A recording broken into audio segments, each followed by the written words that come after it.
Pure Hackmons is a dumb format. And I say that in the most affectionate way possible. This is the tier with Spore Regieleki, Imposter Chansey, and Wonder Guard Xerneas. Now, Pure Hackmons has a bit of a reputation for over-centralized metas. I'm looking at YouTube Gens 1 and 9.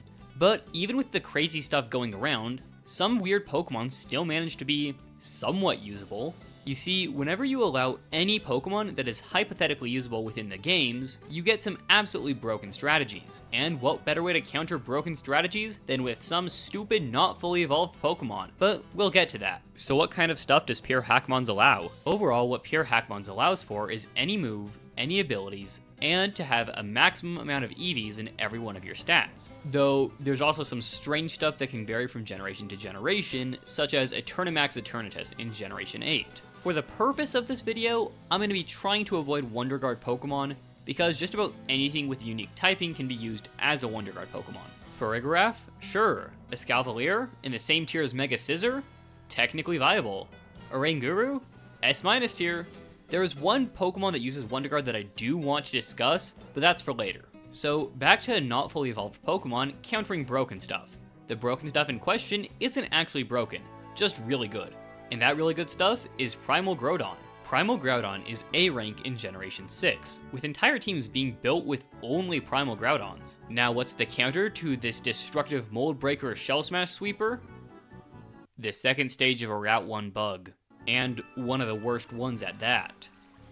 Say hello to Swadloon, the unfortunate recipient of the terrible bug grass typing that has seen no competitive use, as far as I'm aware. And yet, somehow, Swadloon can fully counter Primal Groudon, at least the majority of its sets. You see, while the Buggrass typing made Swadloon 4 times weak to Primal Groudon's Stab V-Create, Primordial Sea could completely negate this weakness. And Swadloon naturally has a 4 times resistance to Primal Groudon's Ground Stab.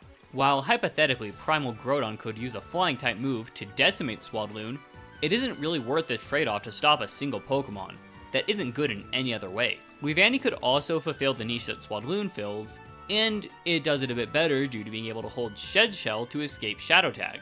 But Swadloon is funnier, and that's what matters. Swadloon's niche managed to get it to D rank, along with Weavani, but both eventually fell off, being outclassed by Chestnut, who could stop Primal Groudon, as well as Mega Tyranitar and Mega Gyarados. All 3 of these Pokemon used moves such as Recover, King Shield, a move like Scout or Steam Eruption to threaten Groudon and potentially burn other Pokemon, some way to stop setup, utility moves like Defog or Aromatherapy, or pivoting moves like Parting Shot or Baton Pass. However, outside of these specific matchups, these Pokemon tend to do very little, hence being ranked so low in the VR and just not being great overall. And speaking of Primal Groudon checks, next is Gourgeist. Gourgeist can serve as a Primal Groudon check, using the same Primordial Sea Water-type move combination, but its main niche comes from its typing. Grass Ghost typing gives immunity to Spore, one of the best Pure Hackmon's moves, and Shadow Tag, one of the best Pure Hackmon's abilities. Gourgeist Super in particular is good among the Grass Ghost types, due to having the highest bulk. However, its bulk still isn't great in a tier with such Pokemon as Arceus and other high BST Pokemon,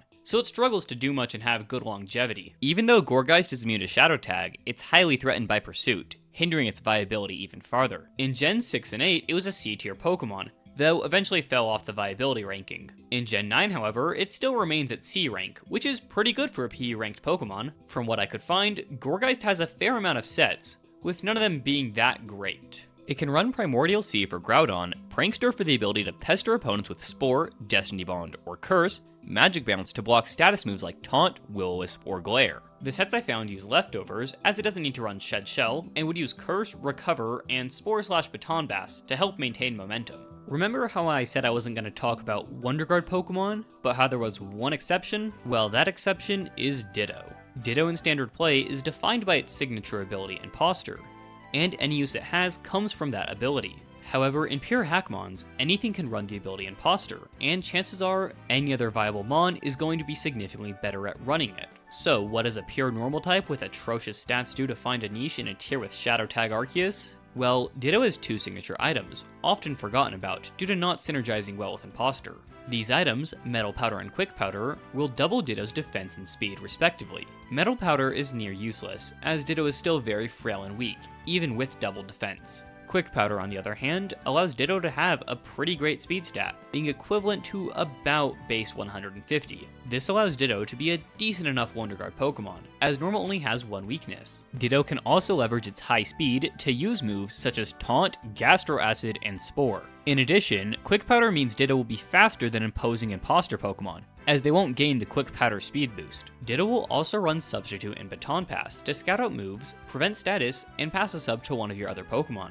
Ditto's great speed allowed it to achieve a C+ rank in Gen 6's Wonder Guard VR, and a C rank in Gen 7's. Unfortunately, Gen 8 introduced the ability Neutralizing Gas, hampering Ditto's ability to function as a fast Wonder Guard user due to its other stats being very low. While Gen 9 did add the ability Shield, protecting the user from neutralizing gas, Ditto was unable to utilize this due to requiring Quick Powder. Now, while Ditto doesn't viably run Imposter, the very mascot of Pokemon, Pikachu, somewhat viably runs Imposter. Just like Ditto, Pikachu has a signature item, Light Ball, that doubles Pikachu's attacking stats. Unlike Quick and Metal Powder, Light Ball works even if Pikachu is transformed. This means instead of doubling Pikachu's bad 55 and 50 attacking stats, you could be doubling Arceus's 120 attacking stats. And if your opponent happens to have huge power, you could quadruple your attacking stats. In other words, Pikachu is a nuke.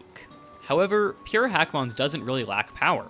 Pure Hackmons allows abilities like Pure Power and No Guard one-hit KO moves, meaning you already have nukes. Even with these nukes, abilities like Wonder Guard can stop one-hit KO moves, Pure Power, and Pikachu.